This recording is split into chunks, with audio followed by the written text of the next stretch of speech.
Shalom saudaraku yang dikasihi Tuhan Yesus Kristus.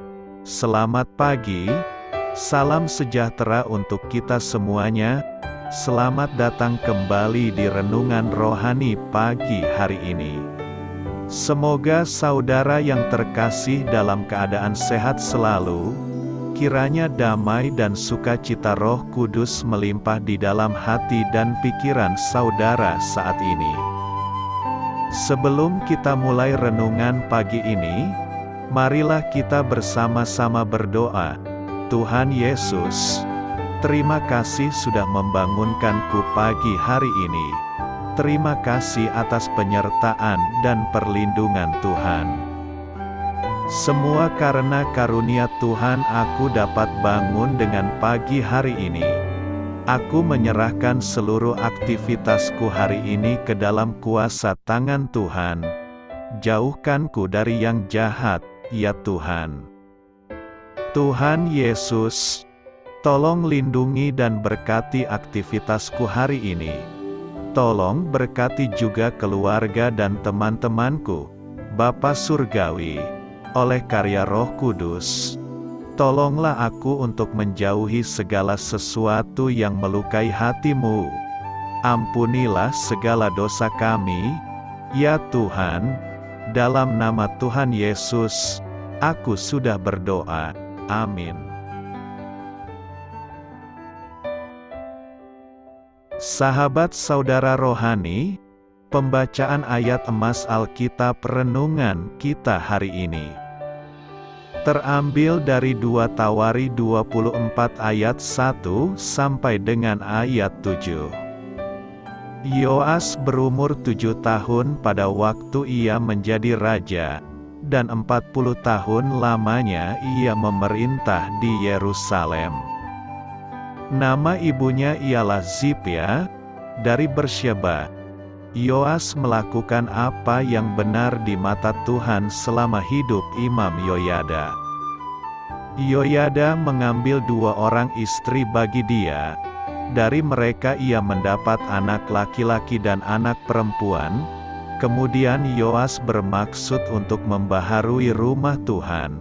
Ia mengumpulkan para imam dan orang Lewi dan berkata kepada mereka, "Pergilah kamu ke kota-kota Yehuda dan kumpulkanlah uang dari seluruh orang Israel untuk memperbaiki rumah Allahmu setiap tahun. Lakukanlah hal itu dengan segera." Tetapi orang Lewi itu tidak melakukannya dengan segera. Lalu raja memanggil imam kepala Yoyada dan bertanya kepadanya, "Mengapa engkau tidak menuntut kepada orang-orang Lewi untuk membawa dari Yehuda dan dari Yerusalem pajak yang dikenakan Musa, hamba Allah itu, kepada jemaah Israel untuk kemah tempat hukum Allah? Sebab anak-anak Atalia, perempuan fasik itu, telah membongkar rumah Allah, bahkan memakai barang-barang kudus rumah Tuhan untuk para Baal." 2 Tawari 24 ayat 1 sampai dengan ayat 7. Inti dari ayat emas renungan kita adalah Yoas melakukan apa yang benar di mata Tuhan selama hidup Imam Yoyada. Mari kita mulai renungan pagi kita.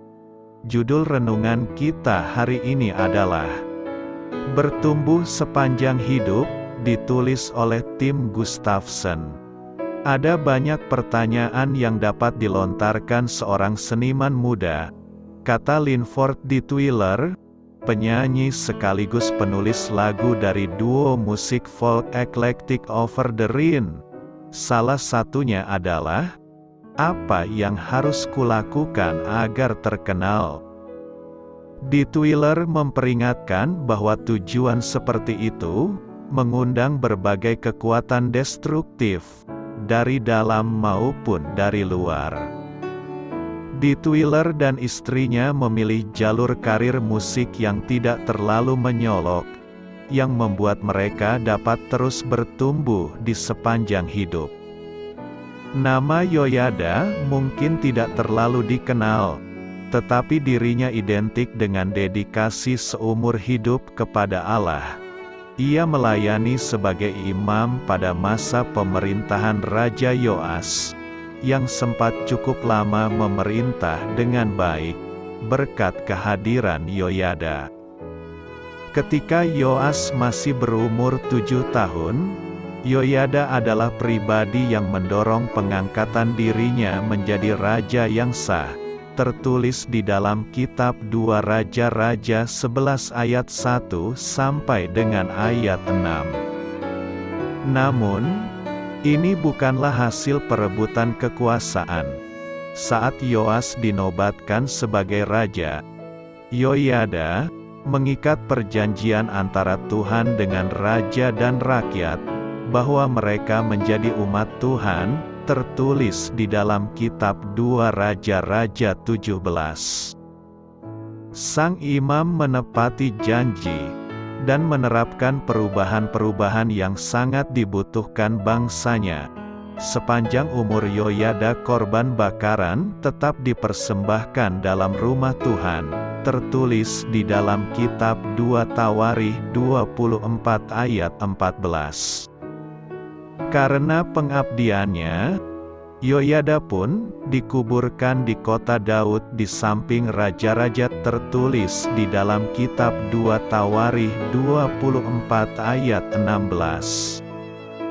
Eugene Peterson menyebut hidup yang berfokus kepada Allah tersebut sebagai ketaatan yang lama ke arah yang sama. Ironisnya, ketaatan seperti itu justru terlihat menonjol di dalam dunia yang mengejar popularitas, kekuasaan, dan pencapaian diri. Dari ayat renungan kita yang tertulis, Yoas melakukan apa yang benar di mata Tuhan selama hidup Imam Yoyada. Dari ayat itu kita dapat melihat bahwa kita terpanggil untuk melayani Tuhan dan memberitakan firman Tuhan dan semua aturan Tuhan menurut ajaran Kristen. Sesuai dengan tugas yang diberikan kepada rasul atau murid Tuhan Yesus adalah memberitakan Injil sampai ke ujung dunia. Dan kita dapat memberitakan kepada keluarga kita dan saudara kita tentang kabar bahagia itu.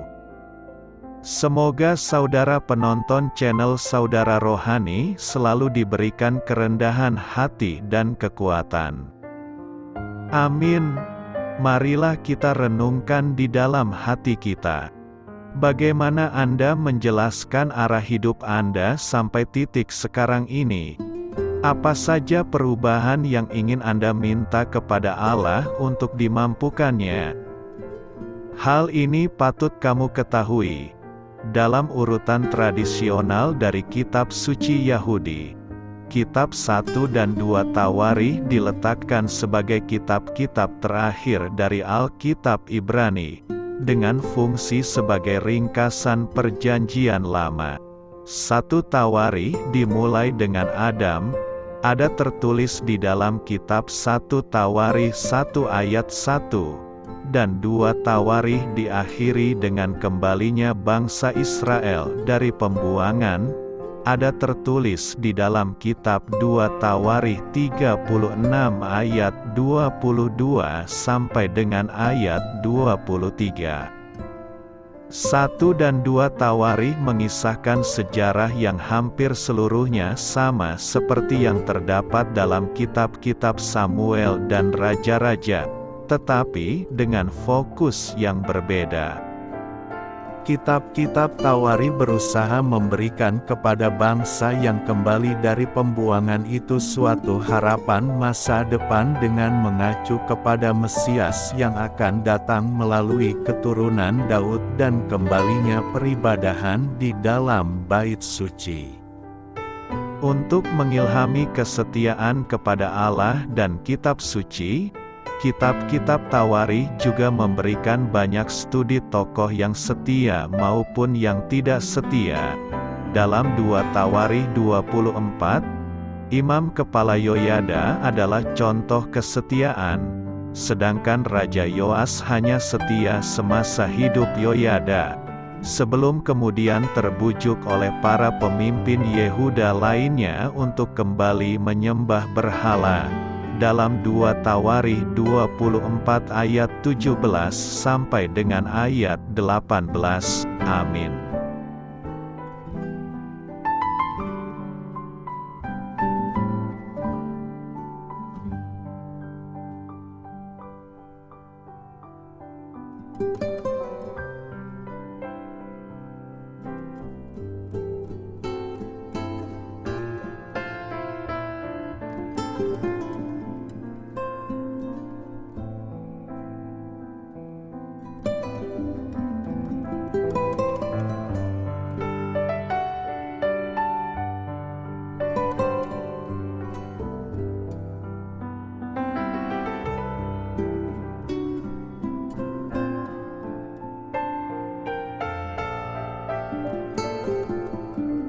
Marilah kita renungkan sahabat saudara rohani. Demikianlah renungan firman Tuhan pagi hari ini. Semoga menjadi berkat dalam hidup kita. Dan sebelum kita memulai segala aktivitas kita pagi hari ini, marilah kita berdoa. Selamat pagi Bapa, malam hari telah berganti pagi. Kehidupan baru telah Engkau berikan kembali bagi kami. Bapa Surgawi, tolonglah aku menyadari kebutuhan orang lain, supaya aku dapat membagikan apa yang telah Engkau berikan kepadaku.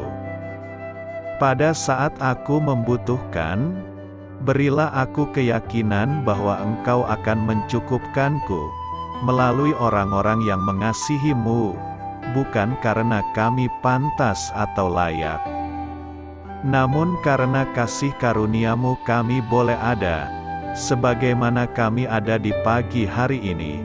Terima kasih Tuhan, atas kesempatan baru yang telah Tuhan berikan kepada kami, untuk bisa memperbaiki diri agar kami bisa lebih layak di hadapan-Mu. Hari ini kami serahkan semua perkara dan kesulitan yang akan kami lalui ke dalam tangan-Mu. Biarkanlah kami bisa memuliakan-Mu dalam segala aktivitas yang akan kami lakukan. Amin.